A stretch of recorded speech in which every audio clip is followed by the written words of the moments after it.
Welcome to Hot One's Nuclear Engineering Edition. I really hope you enjoy. My name is Brandon. I'm a freshman in FYE looking to go into nuclear engineering. My name is Veronica. I'm a senior in nuclear engineering.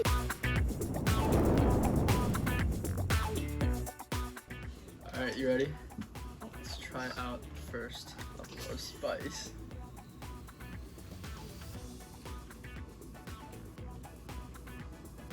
That's not that bad. That's not that bad. That's very doable. I put that on my mac and cheese. Okay, so first things first, what made you choose Purdue out of all the colleges that you applied to? Coming from Colorado, my high school was really big, so I was prepared to go to a big school, and I knew I wanted that. But it was a pretty competitive high school too, and I really wanted like a genuine, authentic college experience. And so balancing like education and like college experience was really important to me, and Purdue was kind of like a unique combination of being a Big Ten school with like football, basketball, like people were genuinely happy to be here, but then also an engineering school, so you have the industry opportunities, research opportunities, like just general academic reputation. Yeah, so did you see that while you were on a tour here, or do you feel like you got a lot of that information while you were attending Purdue? I think it's a mix of both. I think I went on a PSEF tour, and it did a really good job introducing like how collaborative the school was, and it was very obvious from like the second you stepped on campus that like people just were genuinely happy to be here, and they always wanted to help each other, and then it just kind of has been reinforced more and more every year that I've been here. Alright, so let's move on to our second level of spice. First bit of color, red that we're seeing here, tiny bit scary. All you. Thanks, King. Oh no. Like I can like smell it.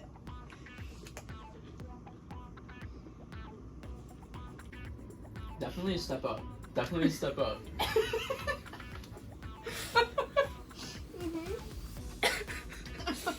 At first I was like, oh, this is better than the last one. It took a second. Oh no. I feel it in my jaw. So when you came to Purdue, did you already have nuclear engineering in mind? Or was there like a moment that when you were in class or maybe at like an EYM session or an information session that you were like, this is what I want to do? I actually applied to a lot of schools as an aero major or like general engineering. So it's spicy. I know I can say that as I speak. And I thought I wanted to do aero coming in. But I was actually really glad to be in the first year program just because like you got to learn about other things, and I still thought I was going to stick with aero, but I thought it was a cool way to like see other research or like meet new people. And then as I went to like the engineering year major sessions and talked to people, the more I realized I kind of wanted to explore other options. And so I actually sat down with a nuclear professor and like talked to him about the research opportunities and the industry opportunities. And it turns out nuclear is like a lot more than what you expect it to be. It's not just working at power plants and like on bombs. And so it's really just a like physics degree with an engineering background, which was really cool. And because of that, I realized I could work in the aero industry if I wanted to, but I could also explore other industries. And so having the opportunity to talk to different professors and different students about that was like a really cool chance for me, and something I'm really glad I got to do here rather than in another school where it would have been harder to switch.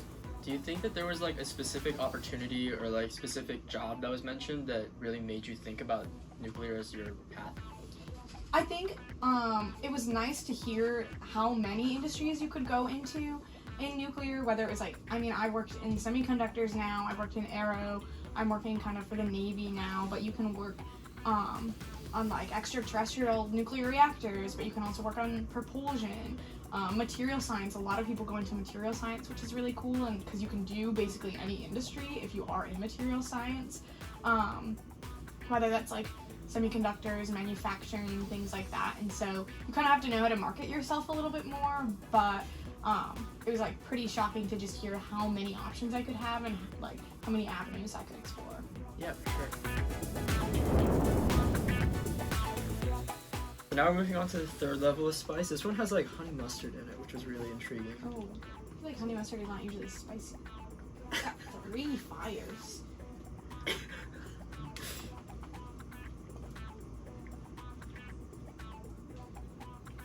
Wait, that's actually fine.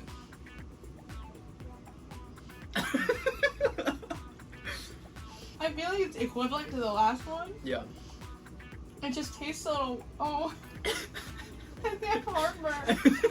It was really good at the beginning. And then it just got, like, worse. Okay.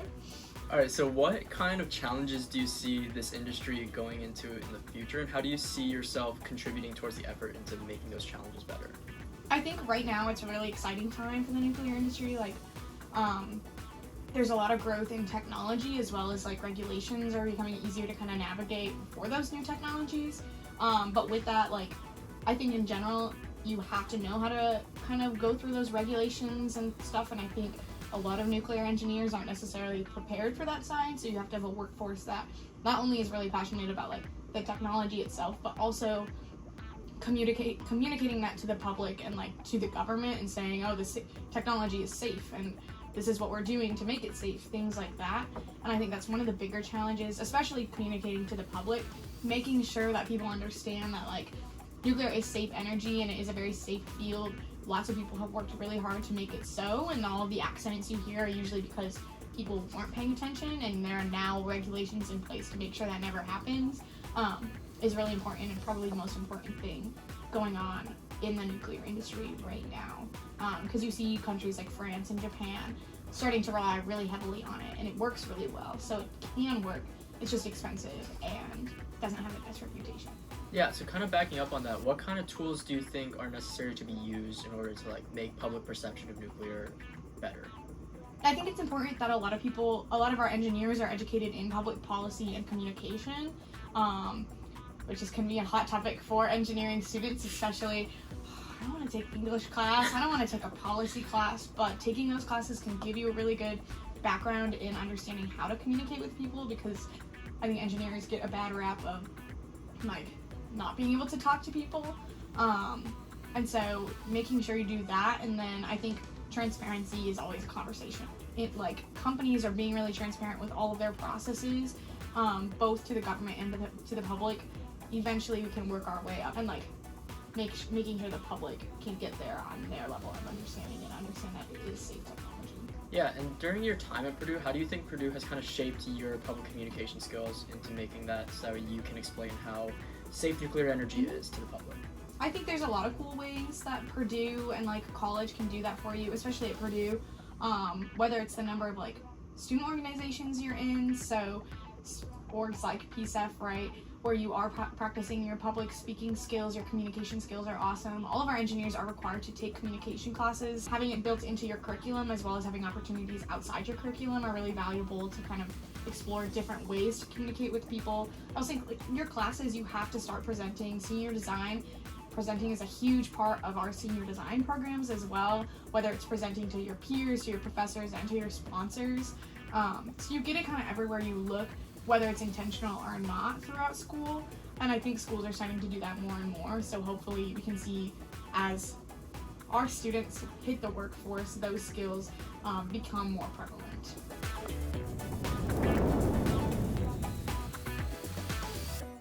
Alright, so now let's move on to our last level of spice. We're skipping one of the levels, so this is straight to level 5. Looks like buffalo sauce, so like I don't think it can't be that bad. It can't be that bad. It's like I'm like a pink. I know, it reminds me of like a palette. Like I'm back in like 6th grade art. Alright, here we go. I could do this, that's fine. Right? There's a jaw again. Honestly, the second one was the worst one for me. Really? Mm-hmm. I think this one's worse, but it's just like not, it's still like not. It tastes better than this one. I think this one tastes the best. It tastes really good. So now, looking back at your career at Purdue and the various internships and positions that you've taken up, what do you feel like was your defining moment that really is going to like, you feel like is going to shape your career?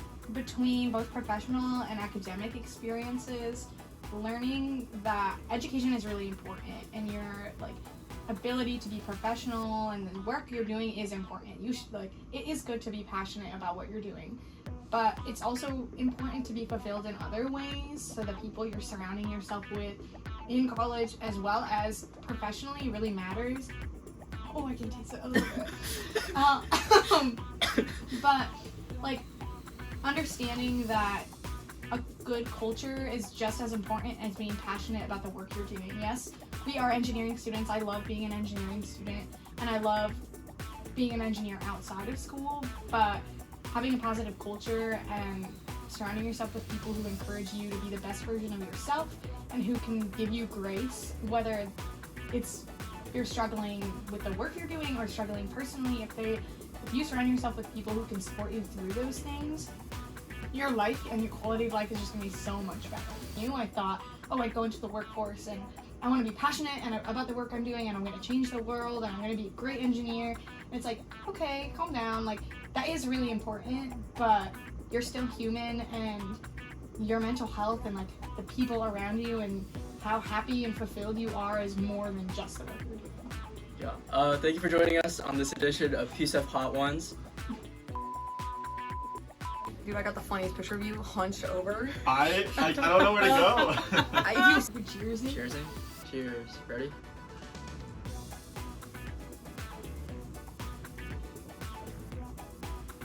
Oh my.